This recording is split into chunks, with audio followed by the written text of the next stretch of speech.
ഭാര്യ വിളിച്ച് പറഞ്ഞതിൻ്റെ ഞെട്ടലിൽ നിന്ന് പെട്ടെന്നൊന്നും അയാൾക്ക് മോചനം കിട്ടിയില്ല. അവൾ പറഞ്ഞതിൻ്റെ പൊരുൾ അറിയാതെ ഇരിക്കുകയായിരുന്നു അയാൾ. അവളോട് അപമര്യാദയായി പെരുമാറിയത് തൻ്റെ സ്വന്തം അനിയനാണ്. എന്തോ അയാൾ അതോർത്ത് വല്ലാതായി. ഒരിക്കലും അവനെപ്പറ്റി ഇങ്ങനെ കരുതിയതല്ല. അച്ഛൻ എന്ന ഭാഗ്യം തങ്ങൾക്ക് നഷ്ടപ്പെടുമ്പോൾ താൻ 10ാം ക്ലാസ്സിലായിരുന്നു, അവൻ വെറും 3ാം ക്ലാസ്സിലും. പിന്നീട് ആ സ്ഥാനത്ത് അവനെ ഇതുവരെ വളർത്തി വലുതാക്കിയത് താനാണ്. അങ്ങനെയുള്ള അവൻ തന്നോട് ഈ ചതി ചെയ്തു എന്നോർക്കുമ്പോൾ അയാൾക്കാകെക്കൂടെ ഭ്രാന്ത് പിടിക്കുന്നത് പോലെ തോന്നി. പുതിയൊരു വീട് വെച്ച് ഞാൻ താമസമായെങ്കിലും അമ്മയുടെയും അവൻ്റെയും ആവശ്യത്തിന് ഇപ്പോഴും പണം അയച്ചു കൊടുക്കാറുണ്ട് പലപ്പോഴും. അവൻ ജോലി കിട്ടിയതിന് ശേഷം വേണ്ട എന്ന് പറഞ്ഞിട്ടുണ്ട്. അമ്മയുടെ പേരിൽ ഞാൻ പൈസ അയക്കുമ്പോൾ അവനെന്താ വേണ്ടത് എന്ന് വെച്ചാൽ കൊടുക്കണം എന്ന് പറയാറുണ്ട്. അത്രയ്ക്ക് അവനെ എനിക്കിഷ്ടമാണ്. എൻ്റെ ഒരു മൂത്ത മകനെപ്പോലെയല്ലാതെ ഞാൻ അവനെ കണ്ടിട്ടില്ല. എന്നിട്ടും അവൻ എന്നോട് ഇങ്ങനെയൊരു ചതി ചെയ്തെങ്കിൽ അവൻ്റെ മനസ്സിൽ എനിക്കുണ്ടായിരുന്ന സ്ഥാനം എന്താണെന്ന് വെറുതെ ചിന്തിച്ചു നോക്കി. ഭാര്യ വിവാഹം കഴിഞ്ഞ് മറ്റൊരു വീട് വെക്കണം എന്ന് പറഞ്ഞപ്പോൾ എതിർത്തത് അവനായിരുന്നു. അതിന് മറ്റൊരർത്ഥമുണ്ടായിരുന്നു. ഏട്ടൻ അവനിൽ നിന്ന് അകലുന്നതിൻ്റെ വിഷമമാവും എന്നാണ് കരുതിയിരുന്നത്. പുതിയ വീട് വയ്ക്കുമ്പോൾ അത് നിന്റെ പേരിൽ തന്നെ വേണം എന്ന് എന്നോട് പറഞ്ഞ് വാശി പിടിച്ചതും അവൻ തന്നെയായിരുന്നു. അതിനെല്ലാം പുതിയ അർത്ഥങ്ങളുണ്ടെന്നോ അയാൾക്കൊന്നും മനസ്സിലാവാതെ ഇങ്ങനെയിരുന്നു. ആരോടൊക്കെയോ ദേഷ്യം തോന്നുന്നുണ്ടായിരുന്നു. പെട്ടെന്നാണ് ഫോൺ റിങ് ചെയ്തത്. അവനാണ്. എന്തോ എനിക്ക് എടുക്കാൻ തോന്നിയില്ല. കട്ട് ചെയ്തു വെച്ചു. വീണ്ടും പലതവണ ഫോൺ റിങ് ചെയ്തു. എനിക്ക് അവനോട് സംസാരിക്കാൻ എന്തോ ഒരു വെറുപ്പ് പോലെ. ജിനി അവസാനം വിളിച്ചപ്പോഴും പറഞ്ഞതാണ്, ഇനി ഓരോന്ന് പറയാൻ അനിയൻ വിളിക്കും, അവൻ്റെ നമ്പർ ബ്ലോക്ക് ചെയ്തോളാൻ. അങ്ങനെ ചെയ്താൽ മതിയായിരുന്നു. ഇതിപ്പോൾ അവൻ തുടരെ വിളിക്കുകയാണ്. ഒടുവിൽ അവൻ്റെ ഒരു വോയിസ് മെസ്സേജ് വന്നു. ചേട്ടാ, ഏട്ടത്തി എന്താണ് പറഞ്ഞു പിടിപ്പിച്ചേക്കുന്നത് എന്നൊന്നും എനിക്കറിയില്ല. പക്ഷേ എനിക്ക് പറയാൻ അവസരം തരണം. ഏട്ടന് എന്നോട് എപ്പോഴെങ്കിലും ഒരല്പം സ്നേഹം ആത്മാർത്ഥമായി തോന്നിയിട്ടുണ്ടെങ്കിൽ എൻ്റെ അഭ്യർത്ഥന തട്ടിക്കളയരുത്. അടുത്ത റിങ്ങിൽ ഞാൻ ഫോണെടുത്തു. അവൻ എന്താണ് പറയാനുള്ളത് എന്ന് കേൾക്കാനുള്ള സാവകാശം എനിക്കില്ലെങ്കിലും അവസാനമായി ഒരവസരം കൊടുക്കണമെന്ന് മനസ്സ് പറയുന്നത് പോലെ.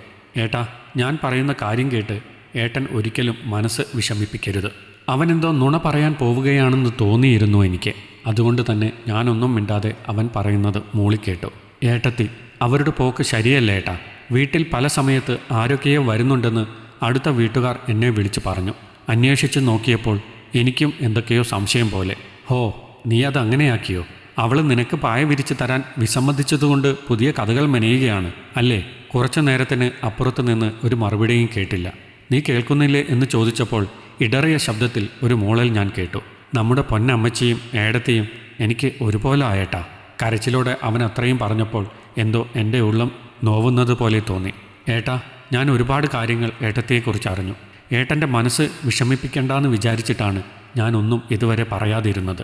പക്ഷേ അവർ ഇത്രയും അധപതിച്ച ഒരു സ്ത്രീയാണെന്ന് എനിക്ക് മനസ്സിലായിരുന്നില്ല. സ്വന്തം മകനെപ്പോലെ കാണേണ്ടവനെ പറ്റി ഇല്ലാത്തത് ഏട്ടനോട് പറഞ്ഞു തന്നത് നമ്മൾ തമ്മിലുള്ള ബന്ധം തന്നെ ഇല്ലാതാക്കാൻ വേണ്ടിയാണ്. ആ വഴിക്ക് ഞാൻ അറിഞ്ഞതൊന്നും ഏട്ടനോട് പറയാതിരിക്കാൻ വേണ്ടിയാണ്. കൂടുതലൊന്നും ഞാൻ പറയുന്നില്ല. വാട്സാപ്പിൽ ഞാനൊരു വീഡിയോ അയച്ചു തരാം, അത് കണ്ടു നോക്കൂ എന്ന് മാത്രം പറഞ്ഞ് അവൻ ഫോണ് കട്ട് ചെയ്തു. അപ്പോഴേക്കും അവൻ സെൻഡ് ചെയ്ത വീഡിയോ എൻ്റെ വാട്സാപ്പിൽ വന്നതിൻ്റെ ശബ്ദം ഞാൻ കേട്ടിരുന്നു. അത് ഓപ്പൺ ചെയ്ത് കണ്ടതും എൻ്റെ സപ്തനാഡികളും തളർന്നുപോയി. എൻ്റെ ബെഡ്റൂമിൽ അവളോടൊപ്പം എൻ്റെ സ്ഥാനത്ത് മറ്റൊരുവൻ. അപ്പോൾ തന്നെ അവളുടെ കോൾ വന്നിരുന്നു. അവളെ അപ്പോൾ തന്നെ കൊല്ലാനുള്ള ദേഷ്യമുണ്ടായിരുന്നു എങ്കിലും സംയമനം പാലിച്ച് ഞാൻ ആ കോൾ അറ്റൻഡ് ചെയ്തു. അവൾ എന്നോട് ചോദിച്ചു, ബിജു വിളിച്ചിരുന്നോ ചായ എന്ന്. വിളിച്ചിരുന്നു, പക്ഷേ ഞാൻ കോൾ എടുത്തില്ല. നീ പറഞ്ഞതുപോലെ ബ്ലോക്ക് ചെയ്തു എന്ന് അവളോട് പറഞ്ഞു. അതോടെ അവളുടെ ശബ്ദത്തിലുള്ള ആശ്വാസം എനിക്കറിയാനുണ്ടായിരുന്നു. അവളോടെല്ലാം നല്ല രീതിയിൽ പറഞ്ഞ് ഞാൻ ഫോൺ വെച്ചു. പിന്നെ നാട്ടിലേക്ക് പോകാനുള്ള ഒരുക്കങ്ങളായിരുന്നു. അവളോട് പറയാതെ ബിജുവിനോട് മാത്രം പറഞ്ഞ് നാട്ടിലേക്ക് ഒരു യാത്ര. ബിജു എയർപോർട്ടിൽ പിക്ക് ചെയ്യാൻ വന്നിരുന്നു. വീട്ടിലേക്ക് എത്തും വരേക്കും അവന് പറയാനുണ്ടായിരുന്നത് കുഞ്ഞുങ്ങളെ ഓർക്കണം, അമ്മയെ ഓർക്കണം, ഒന്നും ചെയ്യരുത് എന്നൊക്കെയായിരുന്നു. ഇത്രയും എൻ്റെ കാര്യത്തിൽ ആധിയുള്ളവന് ഒരു നിമിഷത്തേക്ക് അവളുടെ വാക്കും കേട്ട് തെറ്റിദ്ധരിച്ചതിൽ എനിക്കെന്തോ വല്ലാത്ത മനപ്രയാസം തോന്നി. വീട്ടിലേക്ക് ചെന്നതും അവൾ അവിടെ ഇല്ലായിരുന്നു. ജോലിക്കാരി വന്ന് വാതിൽ തുറന്നു തന്നു. അവൾ എങ്ങോട്ടാണ് പോയത് എന്ന് ചോദിച്ചപ്പോൾ അവർക്കും അറിയില്ല. ഉടനെ ഞാൻ വാട്സാപ്പിൽ വെറുതെ മെസ്സേജ് ഇട്ടു, എവിടെയാണ് എന്ന് ചോദിച്ച്. വീട്ടിൽ തന്നെയുണ്ട്, വയ്യ, അതുകൊണ്ട് കിടക്കുകയാണ് എന്നായിരുന്നു അവളുടെ റിപ്ലൈ. സാധാരണ ഇത്തരത്തിലുള്ള പോക്കുകൾ അവിടെ നടക്കാറുള്ളതാണ്. ഇനി വരാൻ രാത്രിയാകുമെന്ന് ജോലിക്കാരിയുടെ സംസാരത്തിൽ നിന്ന് മനസ്സിലായി. ബിജു എൻ്റെ കൂടെ തന്നെ ഉണ്ടായിരുന്നു. ഏതോ ഒരു കാറിൽ രാത്രി അവൾ വന്നിറങ്ങി. വാതിൽ തുറന്ന് എന്നെ കണ്ടതും ആകെ വിരളി പിടിച്ച പോലെ അവൾ നിന്നു. ഒപ്പം ബിജുവും ഉണ്ടായിരുന്നു. എന്തൊക്കെയോ കള്ളം പറയാൻ വേണ്ടി വാ തുറന്നതും മുഖമടച്ച് ഞാനൊന്ന് കൊടുത്തതും ഒപ്പമായിരുന്നു. ഇതിനായിരുന്നല്ലേടി വീട് മാറുന്നു എന്ന് പറഞ്ഞ് ഇങ്ങോട്ട് മാറിയത്? കുഞ്ഞുങ്ങളെ നല്ല വിദ്യാഭ്യാസം കൊടുക്കണം എന്നും പറഞ്ഞ് ബോർഡിങ്ങിൽ ചേർത്തത് നിനക്ക് അഴിഞ്ഞാടാൻ? അവൾ മറുപടിയൊന്നും പറയാതെ തലയും കുമ്പിട്ട് നിന്നു. നാട്ടിൽ നിന്നും സംസാരിച്ചാൽ അത് അവൾക്ക് തന്നെ ആപത്താണ് എന്ന് അവൾക്ക് മനസ്സിലായി കാണും. ബിജുവിനോട് അവളെ അവളുടെ വീട്ടിൽ കൊണ്ടാക്കിക്കൊള്ളാൻ പറഞ്ഞു. ബാക്കി ഡിവോഴ്സ് നടപടി പുറകെ വരും എന്നും എന്തൊക്കെയോ മാപ്പ് പറഞ്ഞ് കാലു പിടിക്കുന്നുണ്ടായിരുന്നു. അതൊന്നും കേൾക്കാൻ നിൽക്കാതെ ഞാൻ എൻ്റെ മുറിയിലേക്ക് പോയി. ഇനി അവൾ എൻ്റെ ജീവിതത്തിൽ വേണ്ട എന്നത് എൻ്റെ തീരുമാനമായിരുന്നു. കുഞ്ഞുങ്ങളെപ്പോലും ഞാൻ അവൾക്ക് വിട്ടുകൊടുക്കില്ല. നാളെ തന്നെ പോയി ബോർഡിങ്ങിൽ നിന്ന് കുഞ്ഞുങ്ങളെ കൊണ്ടുവരണം.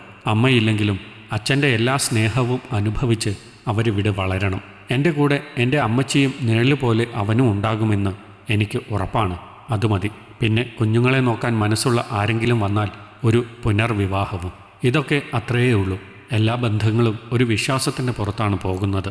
അതിൽ വിള്ളലേൽക്കുമ്പോൾ ചിലർക്ക് ക്ഷമിക്കാൻ കഴിയും. എന്നെപ്പോലെ ചിലർക്കൊരിക്കലും അത് ക്ഷമിക്കാനാവില്ല. എല്ലാം കോംപ്രമൈസ് ചെയ്ത് ഒരു ജീവിതം എന്ന് പറയുമ്പോൾ അത് ഏച്ചു കെട്ടിയ പോലെ ഇരിക്കും. എന്തിനാണ് വെറുതെ ഒരു മനസ്സമാധാനക്കേട്? ഈ കഥ നിങ്ങൾക്കിഷ്ടമായെങ്കിൽ ലൈക്ക് ചെയ്യൂ. നിങ്ങളുടെ അഭിപ്രായങ്ങൾ കമൻ്റായി രേഖപ്പെടുത്തൂ. കൂടുതൽ കഥകൾ കേൾക്കാൻ ഈ ചാനൽ സബ്സ്ക്രൈബ് ചെയ്യൂ.